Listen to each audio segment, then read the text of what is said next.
All right, going live. We are live. Okay. So let's see here. Hi, everybody. Let's wait. Hello. Let's see if people here. People are starting to join that have been waiting. Aloha. Awesome. Yes. I've got it pulled up on the screen. If you want to pull it up on your phone, you can see like comments and stuff like that and all that good stuff. Well, actually, let's break down choice. Yeah, let's do And then that. you could, yeah, then that way you can turn just don't forget to turn the audio. Otherwise, it's going to be like, Yes, the oh my God, this is so cool. Nice. Okay, so Mina, how are you doing? I'm great. I couldn't be better.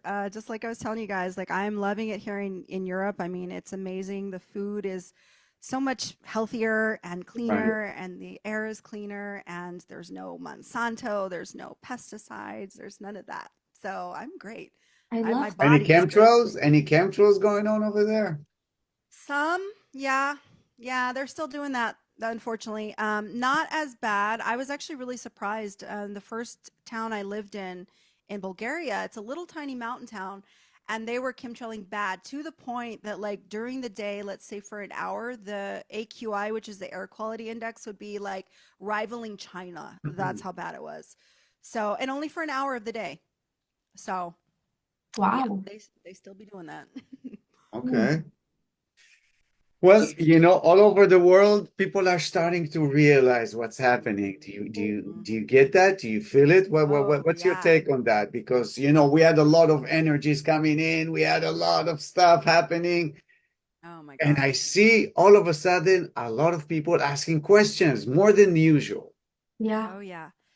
So many differences. It started with first seeing differences in the sun changing, the way that it appeared, the way that the moon appeared was Right. different, had a lot of like iridescence around it. I have this really cool video where it was right after we had a lot of influx of X-class flares towards the end, was it the end of last year, leading up to the end of the year, into the new year. There's a video and it looks like crystalline things are falling from the sky, and I can't even describe it. I have a video of it, but it's just amazing. And I was on the ski lift, and all I see are these beautiful crystalline structures raining down, and I got it on video, and it looks a little bit pixelated on camera, but in real life it was the most beautiful thing I've ever seen, and it was like rainbow, and I was like, oh, this is so cool. And then here I've noticed that there are less people. On Easter, there was literally nobody. We went to amusement parks, empty. We got to ride all the rides in like 30 minutes. It's Wow. like nobody is around. Like it's very strange. There's like, and the people that are like lots of kids, lots of like people who are asking, who are spiritual. I did a eclipse meditation, and it was outside and with a fire, we had live music and everything, and people walked in off the street, and they had no idea about any of this stuff, but they were there, and they vibed and they meditated, and they stayed to talk afterwards. It was just, yeah, it's I noticed huge differences, huge. Really? So this happened now in Czech Republic, in Czech, Yeah, right? Here in Czech yeah, Republic. absolutely. It's Because like amazing. I feel like the Western civilization is like pseudo spiritual, where everybody's into yoga and green juice and intermittent fasting and meditation and sound baths. But it's so interesting that there's some sort of um depth and truth to the life out there. Like you're saying, it's very family oriented. Like people are just living life to the fullest and not in like the consumerism mindset, and that spirituality comes out of a place of like authenticity, of wanting to connect to source or like higher consciousness or like your higher self, rather than you know um doing it to look good or to Right. whatever the motivations are here in America. And it's interesting because a lot of people that we've talked to from Europe either say it's like 50-50. Either people look at you like you're the weirdest person ever, or like they understand and connect with you on like a real level. So it's really cool to hear that. Yeah, yeah. We had this conversation with a couple of friends in a Starseed group that I'm in, and we were saying, the main thing is I talk like this no matter where I go, no matter who I'm talking to, because no matter what, even if they don't, some level they resonate, their soul resonates, their heart resonates. And Right. even if they don't like get it, even if their mind or whatever blockages are preventing them, they still listen and they're still drawn to it because you're full of love and excitement and passion and they feel that and they're drawn to that, much like children are drawn to it or animals. It's that same kind of energy, so you can't help but be drawn to it. So as long as you're living in your authenticity and your truth, it's going to bleed out into the rest of everything that you do and the people around you. So Right. Right. So in a way, like they say, lead by example. By who you are, the conversation you have with people, the way you carry yourself, it already resonates. So yeah, and it's beautiful. Sometimes, you can activate people without doing anything, without, yeah, just maybe even saying one word, and they left thinking. And yeah. it's beautiful that you're doing this kind of job of work over there, because it's interesting. When you look at the spiritual awakened community, kind of like Tevel said, there's not necessarily a lot of people that came from Europe, if you Mm-hmm. notice that.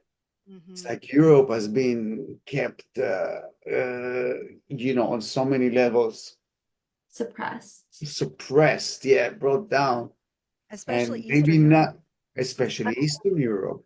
And now you're saying that you feel the shift within people. Oh, yeah. Oh, yeah. Even people that have never heard this, that don't know anything about this. For example, my friend who was at that meditation ceremony, her brother came in and he's never heard of any of this stuff. He stayed the entire ceremony. She was blown away that he stayed. And he was asking questions. He even stayed after we finished to talk. And he laughed, when he heard the light language, but it was like this merriment. And he stayed. He stayed and that, and then asked questions about it afterwards. So it was like, regardless of whatever blockages, because that's a release, right? Laughter is a release. And so Mm. even if you're releasing that, it's releasing of that stuck energy. And so it's allowing him so then he could stay and then he could ask questions and all of that. It's opening that door, creating that opportunity. So Right. yeah, I, And I think, go ahead. no, I was just gonna ask, do you think that's a testament to like this awakening that we're experiencing, that you're staying like halfway across the world, from where you grew up and lived, that people are asking questions, that people who would normally never like sit in on something like that? Do you think that is showing you that the awakening is happening, that more and more Oh people yeah. like their souls are curious? Oh yeah, like I feel like it can't be anything but that because if you understand the scientific aspect of the Schumann resonance, that can be literally, this is scientifically proven that it affects humans, our heart rate, our breathing, all of that. So how can it not be affecting them? If it affects them on an actual physical level, of course it's changing their DNA. This is where that concept of changing that DNA into the crystalline structure, we're literally raising the vibration. Some people are moving at a faster pace, some people are moving at a slower pace, but it doesn't matter. We're still moving forward.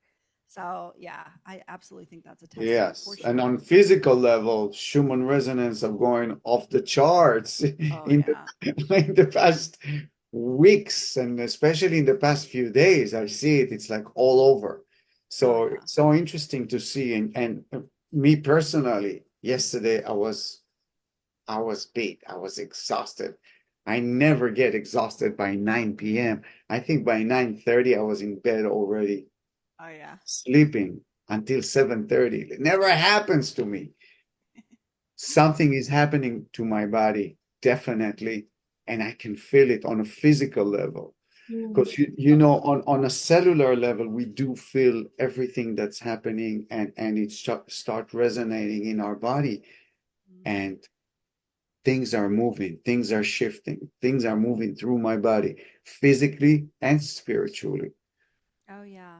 There's a lot of release, a lot of purging, a lot of making room for new things as they come into your life. But also, like you feel that shifting. Like it's almost like some days you feel like you're floating. You feel something's weird or off or different, not in a bad way, but just like I don't know, just like a weird way. And then it's like the next day you're like, wee, I'm happy again.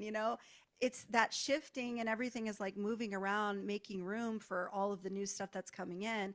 And, again, shifting timelines. And then you'll know you shifted because something will change, literally changes from day to day.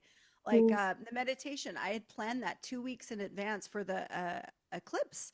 And I checked the time on several different websites, and it said that totality would happen at 12:17 Central Time. When I came back to check again right before, it had changed to 1:40. That is a huge difference. And I checked multiple sites again. So that was a big timeline jump we had. And so I was like, and I even designed everything because I plan everything out when I plan events like that. And so it was like another timeline shift. And it happened. They're happening so fast. Mm. Even from 1 week to the next, you're going to notice changes. So yeah, things are definitely shifting very fast. Yeah. And can you explain what a timeline shift really like means? Like what does that entail? Like how can we notice it? Is it sort of like the Mandela effect where we remember something and it's Mhm. not how we remember it? And if so, like what does that mean? Is it a good thing or is it a bad thing that we're like shifting timelines? I'm glad you asked. I did an interview not too long ago about this, but I really think it's important that people understand this because I think for a lot of people, like we're shifting timelines very frequently. Everybody is, but not Mhm. everybody is aware that they're doing it, and not everybody is aware of what that means. So I'm glad you asked. Okay, so I'll give you a really personal example for you to use on yourself. Okay. Have you, with since your dad's on here, have you guys ever talked about, let's say, recently talked about the past and be like, "Hey, do you remember when this happened?" And then your dad's like, "Wait, what? I don't remember that." Or it didn't happen like that. It happened like this. Or another family member. And you remember it happening this way, but it shifted and they remember it a different way. Mm. That's how you know you shifted a timeline. That's your own personal Mandela because you remember it differently than they do. Now, let's say the thing that you remembered is a bad thing. Let's just say, for example, and they remember it a different way. It happened in a good way. That means that you're the one that shifted because you left the bad timeline and now you're on the higher timeline where it didn't happen. So this happened with me and my mom all the time. I would, talk about things she had told me about her personal life, and they were not such good things. And she's now saying, "That never happened. What are you talking about? No idea what you're talking about." And I'm like, this is so cool. I don't want her to think who wants that horrible thing to have happened? This is great. So we're shifting, and that is a sign. And if you can still remember it, that means that is an old timeline that you came from, and it is no longer the main timeline, which is a good thing because we want to go the higher timelines. So that's an So, example. so are we releasing things that don't serve us? What about traumas? Do you think that on a certain level we can let go of traumas, Yeah. by Oh, shift yeah. timelines? Because on a Oh, way, it plays with our psyche. So if you think about it from a different point of view, it's like all those things brought us to where we are today. mm-hmm, mm-hmm, Do we really, even though they're traumatic, mm-hmm. do we really want to leave those behind? Because the Well, minute you leave we those, don't leave them. We don't leave them behind. okay, so The let's talk people who about that. shift. So yeah, so you who are shifting will be the one that remembers. Nobody else will. Oh, I see. Yeah, so you still keep that, unfortunately, or fortunately, I don't know, depends on how you look at it, right? Like you Right. said, that's what makes us who we are. So yeah, I mean, we do keep them. I have all my memories intact. I wish I could forget some things, but no, they're there. And that's part of that, even though you work through the trauma and you work through the shadows, that is who you are in the sense of it built you to who you are and allowed you to expand and grow, right? Because the soul needs that adversity, that adversity to grow and expand. So yeah, you don't forget. It's they that forget. So it's interesting because it makes me wonder. Me and my friends always have this joke. If they don't remember something quite the way I do, or I don't remember something the way they do, we're like, "Oh, well, you must be a different a timeline, Mina, or that kind of thing." So it's kind of this thing. Well, as long as they're remembering good things and it didn't happen, if the goal is to shift to the higher timelines, and if we're the only ones that remember it, well, it's not such a bad thing because it means that there's other versions of them, it's other versions of us that are shifting. So if we're going to the higher timelines, kind of wonder, what happens to the other you. Exactly. Yeah. And And the answer to that is we're merging. We are merging. okay. So this is why sometimes like if you ever had a memory or like a thought and you're like, was that a memory or was that a dream or did that really happen? Mhm. Like that's that merging that happens. And so then you'll confirm with your friends and be like, yeah, that happened. You're like, okay. But it's like it seems kind of weird, like it seems a little distant. So a lot of that will be happening. That means you're merging. So we're merging up. So you can kind of think of it as like a compression. So again, here's an alternate timeline that joins with the main timeline and then they compress together and that now becomes the main timeline. So that other timeline, you keep the memories from it, but you also join into that main timeline memories. So it's really fascinating. I love the physics of it. It's just it's so it's mind-bending, but it's also so fascinating. This is crazy. And it reminds me of like a Rick and Morty episode. I don't know if you've seen it, but there's so many different timelines and all these other Ricks that come in and like they go through portals and it's so crazy. Yeah, I And think even Family Guy did something like that. I think so. there's Yeah, secretly embedding truth in our pop culture. of course, of For course. sure, Oh yeah. for so many decades, and we always looked at it and we kind of like just go above our head. And now we can look back and say, oh, they mentioned all that right here in this movie and in this, program. And Mhm. it's amazing to when we look back at things today, we were programmed to believe that those are just fiction. Yeah. Mm. It's interesting that you say that because I one of the gifts that I have that I use, I don't know if you guys knew this, but I get called to go watch a movie. What that means is I get told what is going to be a disclosure movie. So I've never seen it, and I get told the name, and then I go watch it, and it's a disclosure movie. So Okay. I have a list that I've compiled of all the disclosure movies throughout, since I've been recording it probably for the last, I don't know, 15, 20 years. And so I just create this list, and there was a new one that just came out.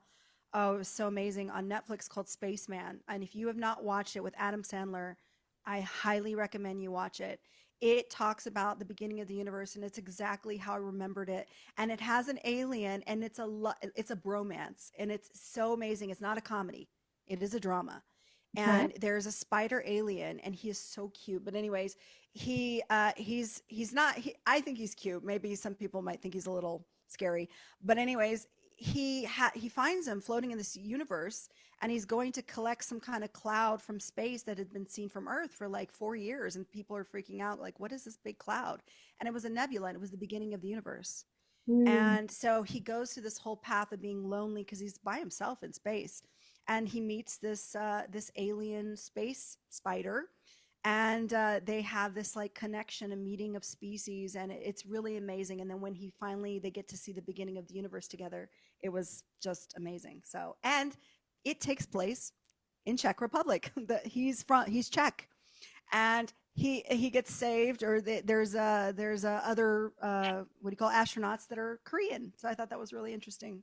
Huh. So Czech and Korea, that's exactly what we were talking about earlier. no, so Well, And this was it a download that like was like you need to watch yeah, this movie or you just yeah. I get little I well because I've integrated my higher self. Like I just I will either one I'll see the name and then be like go see that or I'll get the name and then I search it. So yeah. That's so interesting. Right now, I'm doing research for a post of all of the pop culture movies and TV shows that mention the Galactic Federation. And so I've been researching, and it dates all the way back to like 1967 or something Mm-hmm. crazy with the show called Doctor Who.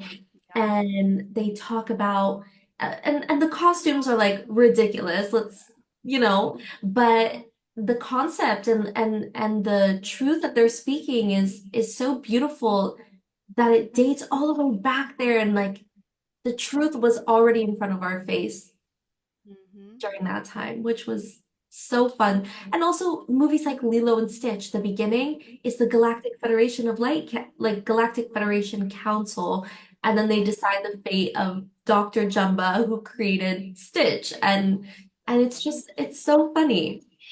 Yeah, isn't it? It's almost like there's a giant collective quantum consciousness field that aliens and ETs are putting ideas in for every director and DP and writer to pull out. It's almost like there's that.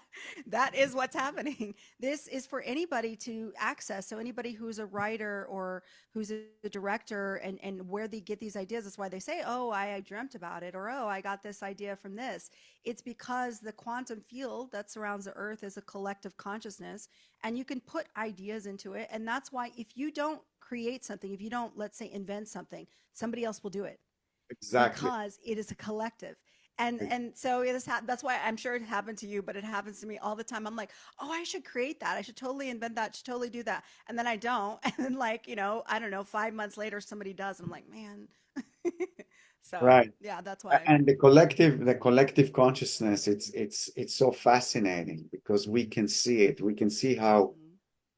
it emerges, things are emerging all over the world, always at the Yeah. same time, always at the Yeah. same. So, and now it's getting like you see how it amplifies, but you Mhm. can feel it coming from all over the world. Beautiful. And something that we were talking about lately, we were debating, Tavel and I, about personally a person. How can you know where you're from without doing a reading? Are there any kind of specifics that will tell you, you know what? My roots are Andromedian.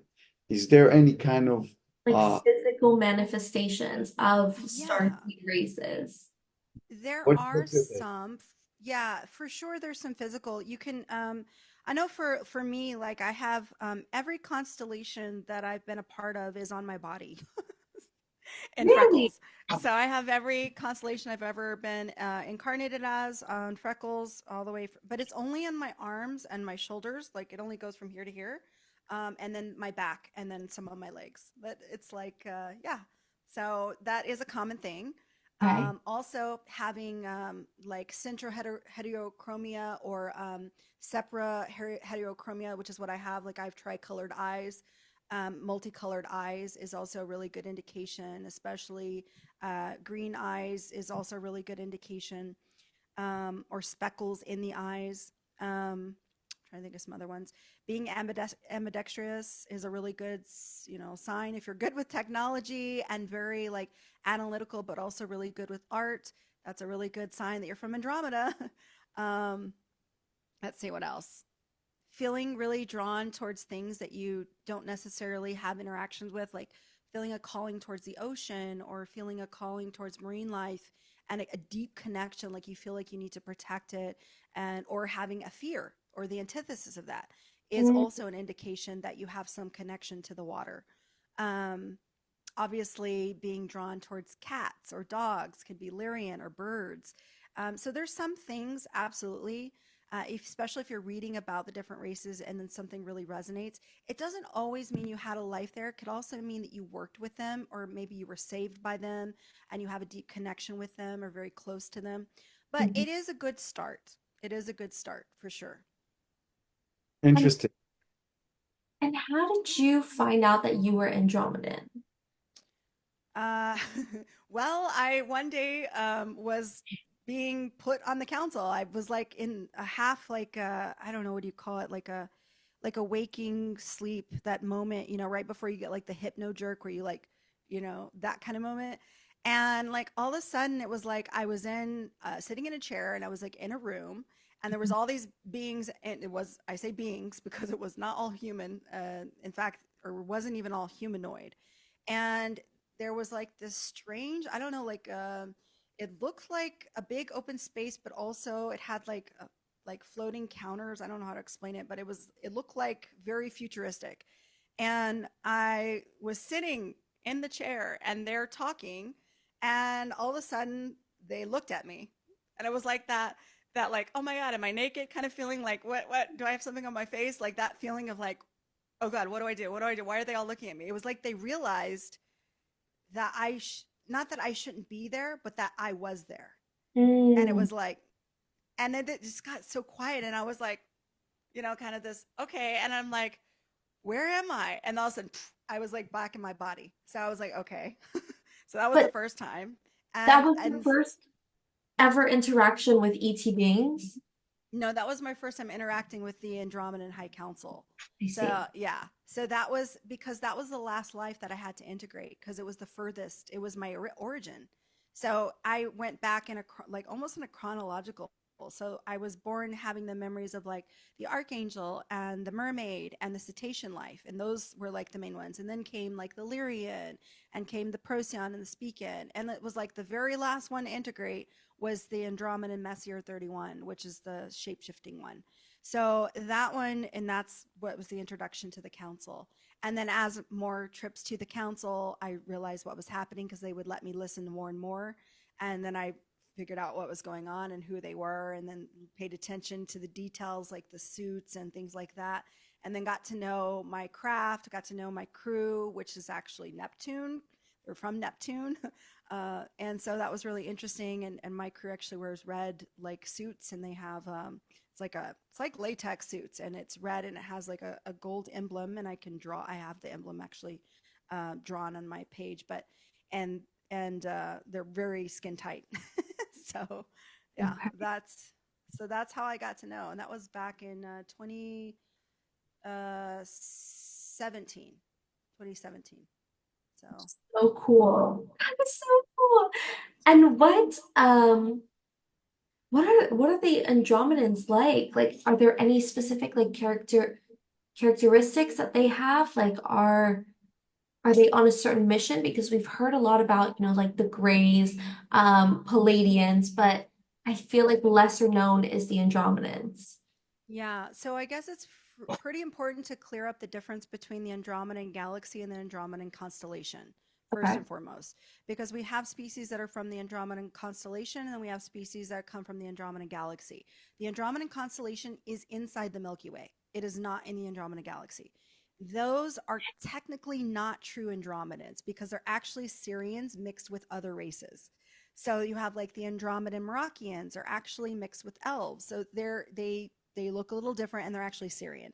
Then you've got the Andromedan Almacians, and they have wings, and so those are totally different. And then you've got the Andromedan Tidawans, and those are also shapeshifters, but they have a slight different kind of category. Like they can't shapeshift from light being into a corporeal physical. They can shapeshift their light being energy into the shape of a corporeal, but it's not actually physical. So they can communicate with whatever being they try to change into, like that whatever race that is, but they're not corporeal. They cannot be touched. So then you have my species and species that come from my galaxy in that area, like the deer beings. They are physical, and they are deer humanoid, and they come from that the same galaxy as me.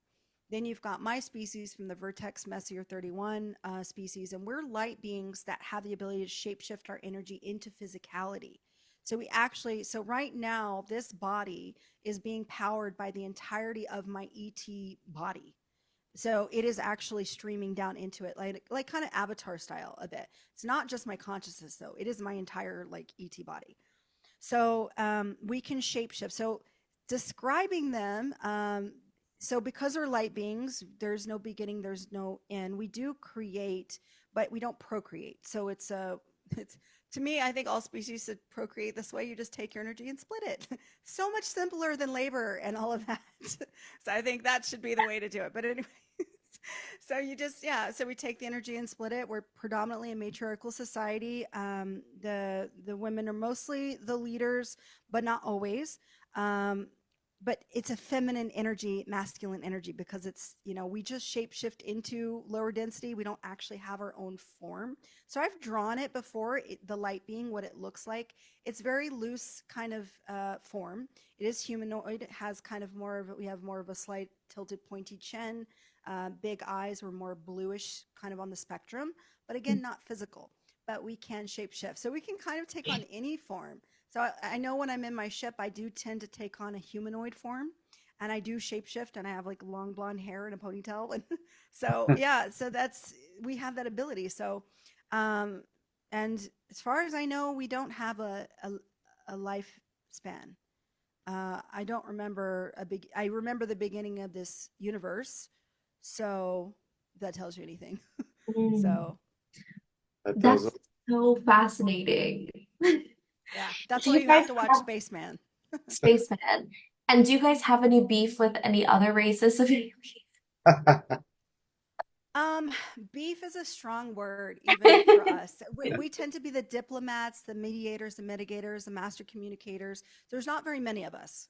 There's only one other person I've ever met that had the same origin as me. Out of all the reports I've done, only Wow. one.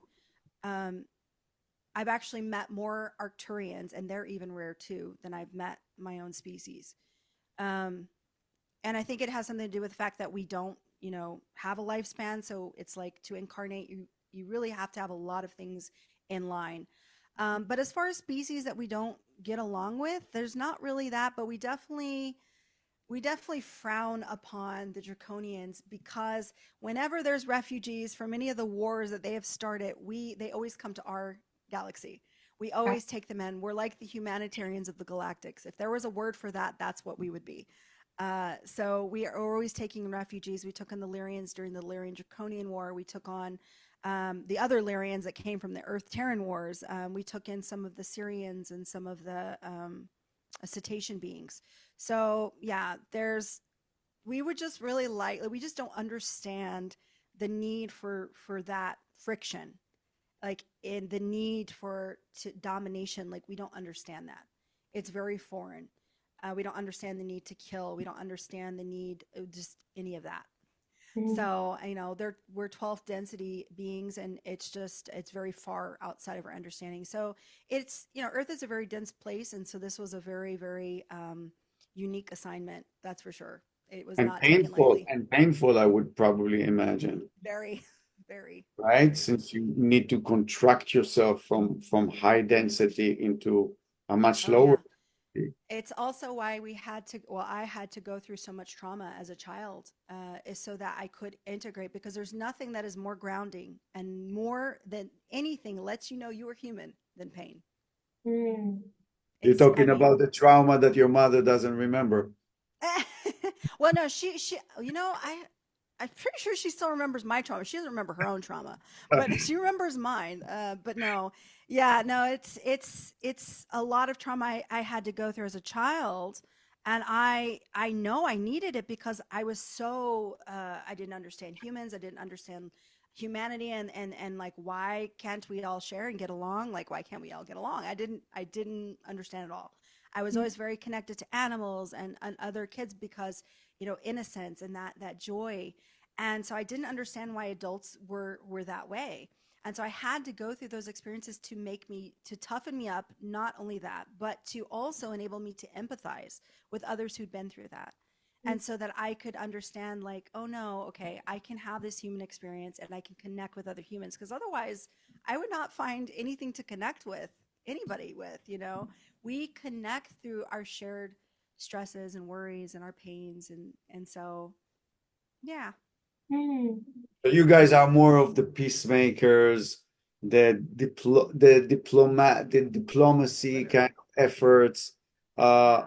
Arcturians are more of what? The healers, the people that. Trauma, they deal a lot with the inner traumas of finding a lot of soul fragment retrieval. So finding all the pieces. Like when you experience severe trauma, did you ever feel like you lost a piece of yourself?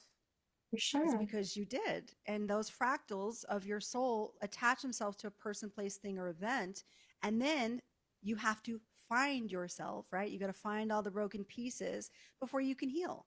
And that's trauma work. But Arcturians can just go in and go, here's your piece. There you go. Now you can heal. It's so much easier. So, So yeah, much they deal more with the trauma and that aspect, the soul fragment retrieval. And is everybody here on Earth a starseed or reincarnated starseed, or are there people that are just living the human experience? I wondered that. I feel like from everything that I've channeled and from what I've been told and from what I've experienced, I realize that there are actually some people who are just human. They do come from the original, remember humans themselves are actually kind of mutations that had ET interaction and interference. So, yeah, in a way, yes, but there are humans being born without pineal glands. So, can you be a starseed if you do not have a pineal gland? I'm inclined to think no, because that is the God gene.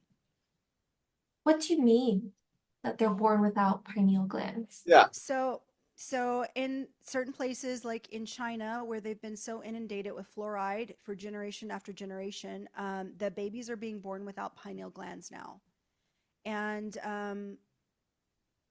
perfect little worker bees. Just So completely without or already pre-calcified? it's like if either it's completely severely underdeveloped, so it's not fully formed, or Okay. it's not there. Mm. Because and so what they are forming instead is they'll form other glands that do, like, let's say, serotonin for sleep, or but they won't do like the uh the release of DMT in the brain. Like it doesn't have, they have an underproduction of that, or they have an underproduction of the dopamine, or their endocrine system is not functioning as well. They have like over enlarged spleens, and other parts are over enlarged. So there's a lot of interesting things that are happening. That was Mm. part of what my research was about when I was in university. And maybe that's like on purpose to sort of create a timeline or a race of humans that are more susceptible to suppression of self, of dreams, of hope, of all of those, things that make us believe in something greater than ourselves. Yeah. Yeah, there's people that have never dreamed, and that they never remembered their dreams or anything. The dreams are controlled by the pineal gland. So I'm sure it was definitely on purpose to create that perfect worker bee who doesn't question things, because your ability to question why comes from the pineal gland, your imagination, everything that you need to inspire that creativity. So, yeah. Mm. So the key is living off grid and no chemicals, no chemtrails, and no Well, eating like the key is doing the best you can, constantly, growing and expanding. And every time you grow and expand, you have more accessibility to more things. Doors will always open for you as long as you're reaching, as long as you're taking a step. That's a beautiful message to carry. That's a beautiful message. Those will always open for you. Always. Just Yeah, because curious, what is just it? Life will find a way, right? No matter what they do to us, life will find a way. We're going to find a way to surpass whatever limitations they put on us, because that's the beauty of humanity. That's the beauty of what we're here for, is we are put here to exceed expectations, or to shock and surprise. Either way, it can go either way. yeah. Mrs. D. Clements asks, what about New Earth? So I'm guessing she's referring to the bifurcation of the timelines. So in at least how my understanding, and what from what I've channeled, is that's already happened. So it's already happening, I should say. For I guess it's happening a progressive way. But Mhm. the bifurcation of the timelines is, you can think of it as higher density timeline, lower density timeline. It is not like a status thing. It is not, oh, I'm better and you're lower. No, no, no. It's just higher density and lower density. Okay. And so people that choose the higher density timeline, well, they've already made that choice, or they're already making that choice. You're already going to see the differences. That's why you start to see certain things fall. That's why you start to see disclosure happening. Like the CIA just released 3 documents about starseeds and stargates, like stuff like that is going to be happening. Now, yes, you will still be able to view the lower timelines through the internet. Yes. But when you look at your own personal reality, your own personal where you are, is that happening for you? That's what you have to ask yourself. If it's not, don't worry about it.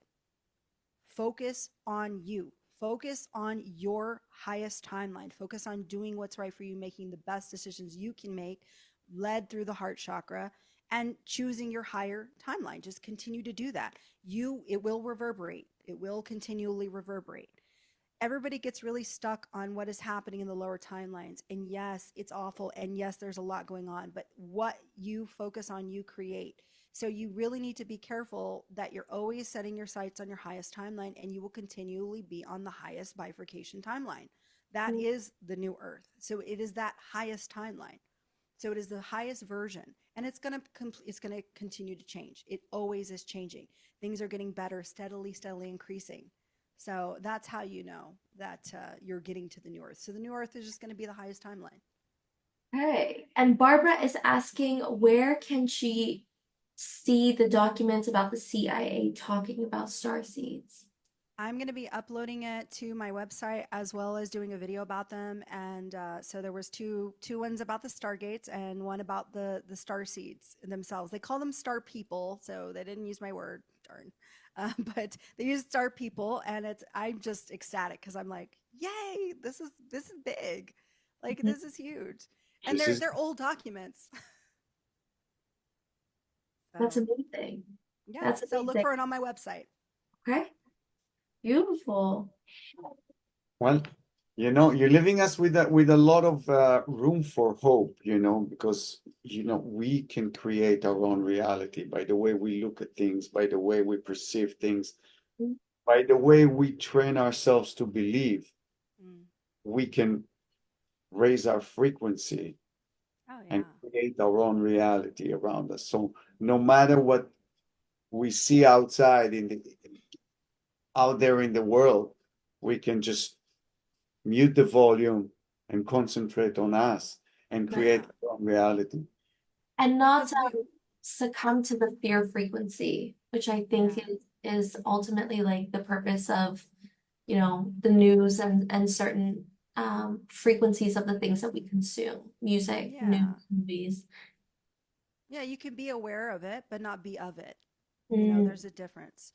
So, and it's a lot of deprogramming that we're doing, right? Because a lot of people are programmed on the fear. They're programmed to want to consume fear because that's what we were trained to do, is to consume, consume, consume. Right. And then you put it fear and it's consuming fear. So it's mm, like a double negative there. So we just have to make sure that what we're consuming, if you can't watch something and not be of it, then just shift focus and focus on things that elevate you, not de-elevate you.